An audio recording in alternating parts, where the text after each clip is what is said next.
আসসালামু আলাইকুম। কেমন আছেন সবাই? আশা করি সবাই ভালো আছেন। ভূতের কথা ইউটিউব চ্যানেলে আপনাকে স্বাগতম। আজকে একটি মজার গল্প নিয়ে হাজির হলাম, যে গল্পটির নাম হচ্ছে আমার বউ ডাইনি। অনেক কথা বলে ফেলছি, এখন গল্পটা বলা শুরু করছি। বিয়ে করে বাসর ঘরে আকাশ জানতে পারেন তার বিয়ে করা নতুন বউ সাধারণ কোনো মানুষ না, ও একটা ডাইনি। কি? কথাটা শুনে অবাক হচ্ছেন, তাই না? আপনাদের থেকে বেশি অবাক হয়েছিল আকাশ। ঘড়িতে রাত ১১টা। খুশি মনে বাসর ঘরে প্রবেশ করলেন আকাশ। ঘরে ঢুকে দেখলেন নতুন বউ লাল শাড়ি পরনে বসে আছে বিছানায়। বউকে দেখে খুশি মনে দরজা লাগিয়ে পাশে গিয়ে বসলেন আকাশ। এদিকে তখন আকাশকে চমকে দিয়ে ওর বউ বলল, আমার পাশে বসবি না, দূরে যা। নতুন বউয়ের মুখে তুই তুকারি শুনে আকাশ অবাক হয়ে বললেন, মানে তুমি কি আমাকে কথাটা বললা? আকাশের কথায় ওর নতুন বউ ওর দিকে তাকিয়ে বললেন, তুই ছাড়া তো কেউ নেই এখানে, যা বলছি তোকেই বলছি। এই শোন, তোকে কিছু কথা বলি। আমার কথা শুনে ভয় পাবি না, চিৎকারও করবি না। যদি চিৎকার করিস বা ভয় পাস তাহলে তোর অনেক বড় ক্ষতি হয়ে যাবে। শোন, তুই হয়তো আমাকে মানুষ মনে করছিস, কিন্তু আমি সাধারণ কোনো মানুষ না, আমি একটা ডাইনি। কি? ডাইনি?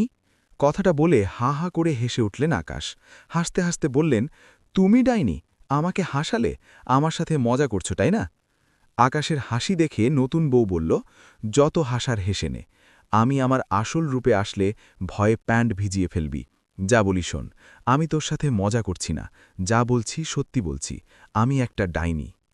কথাটা বলে নতুন বউ তার সুন্দর রূপ পরিবর্তন করে ভয়ঙ্কর এক ডাইনির রূপ নিলেন।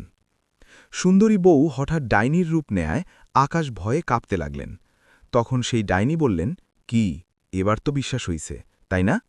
ডাইনির কথায় আকাশ কাঁপতে কাঁপতে ভয়ে ভয়ে বলে উঠলেন, আপনি এখানে কেন? আমার বউ কোথায়? কি চান আপনি? আকাশের কথায় সেই ডাইনি বললেন, তোর বউকে রাস্তার মধ্যেই পাল্টে ফেলছি। তোর বউ আমার জিন রাজ্যে, আমার কারাগারে বন্দী। ডাইনির এরকম কথায় আকাশ বললেন, কেন কেন আমার নতুন বউকে বন্দী করে রেখে আপনি বউ সেজে আমার সাথে আসলেন? তখন সেই ডাইনি বললেন, প্রতিশোধ নিতে। প্রতিশোধ? কিসের প্রতিশোধ? কার কাছে প্রতিশোধ নিতে আসছেন আপনি? আকাশের এরকম কথায় সেই ডাইনি বললেন, আমার সন্তান ও স্বামী হত্যার প্রতিশোধ। ডাইনির কথায় আকাশ কিছু বুঝতে না পেরে বললেন, আমি তো আপনার কোনো কথা বুঝতে পারছি না, আমি তো কাউকে হত্যা করিনি। আপনি দয়া করে খুলে বলেন আমাকে, কে হত্যা করছে আপনার স্বামী ও সন্তানকে? আকাশের কথায় ডাইনি বললেন, তোর বড় ভাই সহ এই গ্রামের আরও ৬ জন, মোট ৭ জন মিলে আমার সন্তান ও স্বামীকে হত্যা করছে। ঘটনাটা ঘটে দুদিন আগে, এক রাতে। দুদিন আগে রাতের বেলা এই ৭ জন মিলে নদীতে যায় মাছ ধরতে। ওরা মাছ ধরতে যাওয়ার পর জাল পেতে রাখে। ওদিকে তখন আমার ছেলে মাছ রূপে ঘোরাঘুরি করছিল।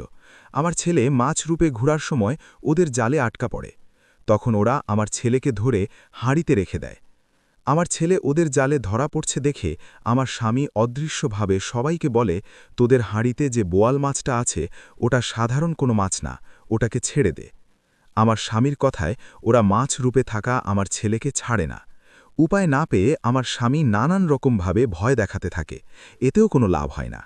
এদিকে তখন আমার স্বামী বিশাল একটা শেয়াল রূপে ওদের সামনে আসে, যেন ওরা ভয়ে সেখান থেকে পালিয়ে যায়। কিন্তু ওরা ভয় না পেয়ে উল্টো শেয়াল রূপে থাকা আমার স্বামীকে হত্যা করে ফেলে।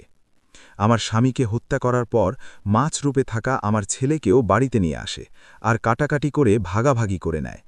আমার স্বামী ও সন্তানকে এই ৭ জন হত্যা করছে, আমিও ওদের ভয়ঙ্করভাবে হত্যা করব। ডাইনির কথায় আকাশ বললেন, ওরা হয়তো না জেনে এমনটা করছে, ওদের ক্ষমা করে দিন। না, ওদের কোনো ক্ষমা নেই, ওরা জেনে শুনে আমার স্বামীকে হত্যা করছে। আমি তখন আশেপাশে ছিলাম না, থাকলে ওরা আমার স্বামী ও সন্তান কাউকে হত্যা করতে পারত না। আমি আমার স্বামী সন্তানকে হারিয়েছি, কাউকে ছাড়ব না আমি। ডাইনির কথায় আকাশ ভয়ে ভয়ে বললেন, এতে আমার কি দোষ? আমি আপনার কি করছি, যার কারণে আমার নতুন বউকে জিন রাজ্যে আটকে রেখে আমার বউ সেজে আসলেন? আকাশের কথার জবাবে ডাইনি বললেন, আমি যখন সবার ওপর প্রতিশোধ নেব তখন যেন কেউ আমার বিষয়ে না জানে। আমি কোনো মানুষের সংস্পর্শে থাকলে আমার বিষয়ে কেউ জানবে না, সবাই জানবে আমি মানুষ। কোনো তান্ত্রিক বা কবিরাজও সহজে বুঝতে পারবে না আমি ডাইনি। আমার বিষয়ে শুধু তুই জানিস। শোন, তুই আমার কথা কাউকে বললে তোর নতুন বউ জিন রাজ্যে আমার কাছে বন্দী, ওকে মেরে ফেলব, শুধু ওকে না, তোর মা বাবা সহ তোকে মেরে ফেলব। তাই ভুল করেও আমার কথা কাউকে বলবি না, সবার সামনে এমন অভিনয় করবি যেন সবাই মনে করে আমি তোর বউ। ডাইনির কথায় কোনো উপায় না পেয়ে আকাশ রাজি হয়ে গেলেন। রাজি হয়ে ডাইনিকে বললেন, আপনি যা বলবেন তাই হবে, আপনি আমার বা আমার পরিবারের কোনো ক্ষতি করবেন না, আর আমার বউকে আমার কাছে ফিরিয়ে দিয়ে যাবেন। ডাইনির এরকম কথায় ডাইনি বললেন, তাই হবে, আমি আমার কথা রাখব, তোর বড় ভাই বাদে তোর পরিবারের কারো ক্ষতি করব না। এখন ঘুমা, আমার পাশে না, নিচে বা অন্য কোথাও ঘুমা। ডাইনির কথায় আকাশ নিচে শুয়ে পড়লেন, কিন্তু ভয়ে আকাশের ঘুম আসছিল না। একটা ডাইনির পাশে কিভাবে ঘুমায়? আকাশ জেগে থেকে শেষ রাতের দিকে ঘুমিয়ে পড়ে। এদিকে সকাল হলে আকাশের ভাতিজির ডাকে ঘুম ভেঙে যায় ওর। ঘুম ভেঙে যেতে আকাশ দেখেন ও শুয়ে আছে বিছানায়। আরে, এটা কি করে হলো? আমি তো নিচে শুয়েছিলাম, বিছানায় কিভাবে আসলাম? নিশ্চয়ই ডাইনি আমাকে বিছানায় শুয়ে রেখেছে। এসব মনে মনে ভাবতে ভাবতে ঘড়ির দিকে তাকিয়ে দেখেন 10টা বাজে। 10টা বাজে দেখে বিছানা থেকে উঠে হাত মুখ ধুতে গেলে ডাইনি গামছা ও লুঙ্গি এগিয়ে দিয়ে আকাশকে বলেন, নিন, গোসল করে আসুন। কথাটা বলে গামছা ও লুঙ্গি দিয়ে চলে গেলেন। এদিকে আকাশ মনে মনে বললেন, বাবা, ডাইনি দেখি মানুষের মতো ব্যবহার করতে পারে। এসব ভাবতে ভাবতে গোসল শেষে ঘরে গিয়ে দেখলেন সবার সাথে বসে খাবার খাচ্ছে ডাইনি। সবার সাথে খাবার খেতে দেখে আকাশ বললেন, বাহ, ডাইনিও আজকাল মানুষের সাথে খাবার খায় নাকি? আকাশের কথায় ওর মা বললেন, এই, কাকে ডাইনি বলছিস? তখন আকাশ বললেন, না, মানে মজা করলাম। তখন ওর মা বললেন, ওহ, আয়, বৌমার পাশে বসে খাবার খেয়ে নে। জানিস বৌমা কত লক্ষ্মী, সকাল সকাল উঠে আমার কাজে কত সাহায্য করলেন। মায়ের কথায় মনে মনে বললেন, কত যে লক্ষ্মী, ওর আসল রূপ দেখলে বুঝবা। ডাইনিকে বলেছে লক্ষ্মী। এসব মনে মনে বলছে আর খাবার খাচ্ছে। খাবার শেষে ঘরে গেলে ডাইনিও আকাশের সাথে ঘরে গেলেন। ঘরে গিয়ে বললেন, কিরে, আমার কথা কি চেপে রাখতে পারিস না? তোর কারণে কেউ যদি জানে আমি ডাইনি, তাহলে আগে তোর ঘ্যাড় মটকাবো। বলছি না, আমাকে দেখে নর্মালভাবে কথা বলবি?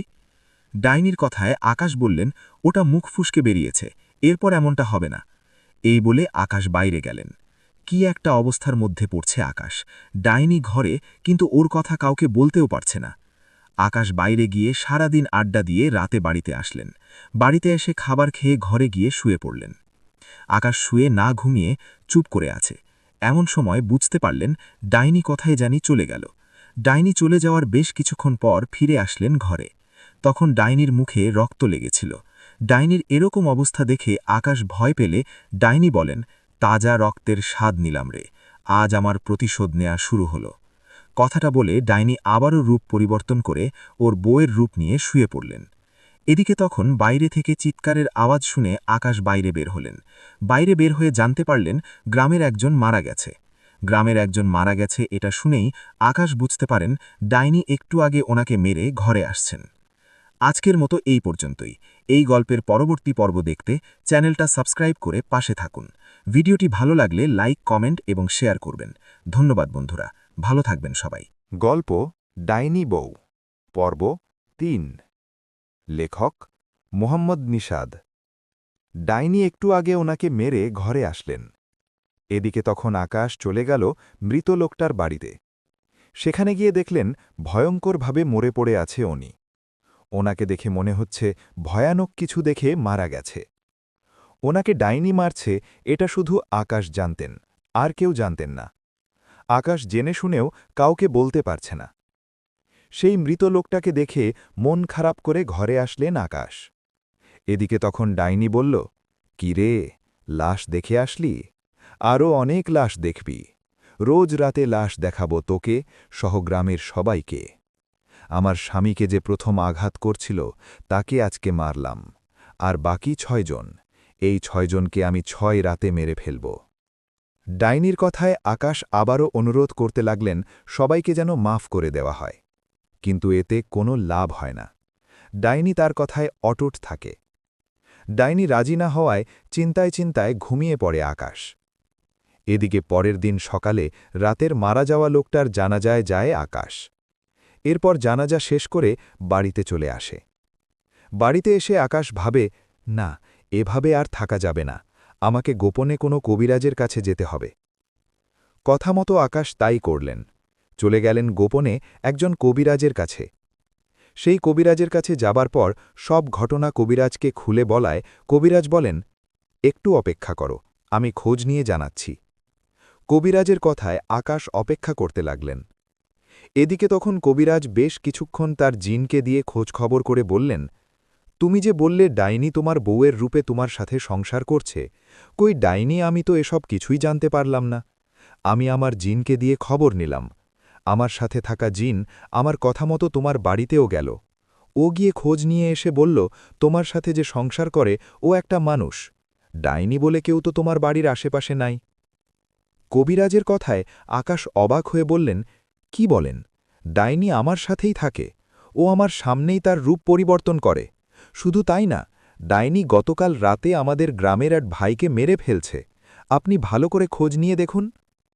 আকাশের কথার জবাবে কবিরাজ বললেন, দেখো, আমি ভালো করে খোঁজ নিয়েই বলছি। তোমার বাড়িতে কোনো ডাইনি নেই। যেখানে কোনো সমস্যা নেই সেখানে আমি কিভাবে চিকিৎসা দিব? তুমি এখন আসতে পারো। কবিরাজের কথায় আকাশ ব্যর্থ হয়ে চলে গেলেন বাড়িতে।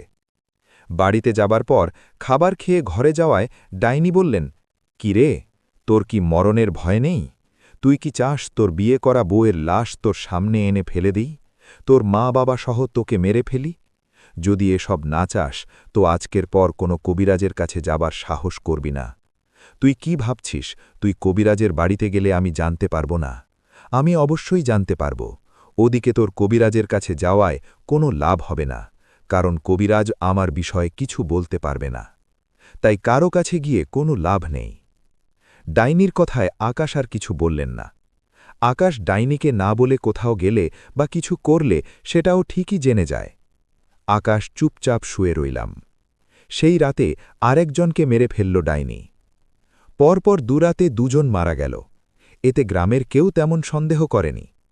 কিন্তু এর পরের রাতে যে মারা গেল সে আর কেউ না, আকাশের বড় ভাই। আকাশের বড় ভাইকেও ছাড়লেন না ডাইনি। নিজের ভাইকে হারিয়ে অনেক কান্না করে আকাশ। নিজের পরিবারের সবাইকে কান্না করতে দেখে আপন বড় ভাইয়ের মৃত্যু যে স্বাভাবিক না এটা তো আকাশ জানে। কে মেরেছে এটাও জানে। জেনে শুনেও কাউকে বলতে পারছে না ডাইনির কথা। ওদিকে পরপর ৩ রাতে ৩ জন মারা যাওয়ায় গ্রামের সবার সন্দেহ হয়। সবার মতো আকাশেও উপস্থিত ছিলাম সেখানে। সবথেকে অবাক করা বিষয় হল ডাইনিও আকাশের বউয়ের রূপে আকাশের পাশে গিয়ে দাঁড়িয়ে আছে। আকাশ ও ডাইনি সবার পাশে দাঁড়িয়ে তখন আলোচনা শুরু হল। একজন বলে উঠলেন, আল্লাহ, কার মৃত্যু কখন দেন কেউ জানে না। সবারই মৃত্যু হবে, এটা আমাদের মেনে নিতে হবে। কিন্তু পরপর ৩ জন মারা গেল। এই বিষয়টা একটু অস্বাভাবিক লাগল। যে ৩ জন মারা গেছে ওদের দেখে মনে হচ্ছিল ওরা ভয় পেয়ে আছে, আর ওদের শরীর দেখে মনে হচ্ছিল শরীরে কোনো রক্ত নেই। তখন আরেকজন বললেন, ঠিক বলছ, ওদের মৃত্যু অস্বাভাবিকও হতে পারে। হতে পারে কোনো জিন ভূত ওদের মেরে ফেলছে। আমাদের কোনো হুজুর বা কবিরাজকে ডাকা দরকার, নইলে সামনে আরও কেউ মারা যেতে পারে। ওনার কথা মতো সবাই রাজি হয়ে বললেন, ঠিক, আমাদের আজকে সন্ধ্যায় কোনো কবিরাজ বা হুজুরকে নিয়ে আসতে হবে। এই কথা মতো সেদিন সন্ধ্যাবেলা একজন কবিরাজ নিয়ে আসলেন গ্রামে। তারপর আজকের মতো এই পর্যন্তই। এই গল্পের পরবর্তী পর্ব দেখতে চ্যানেলটা সাবস্ক্রাইব করে পাশে থাকুন। গল্পটি ভালো লাগলে লাইক, কমেন্ট এবং শেয়ার করবেন। ধন্যবাদ বন্ধুরা, ভালো থাকবেন সবাই। দেখা হচ্ছে পরবর্তী গল্পের ভিডিওতে।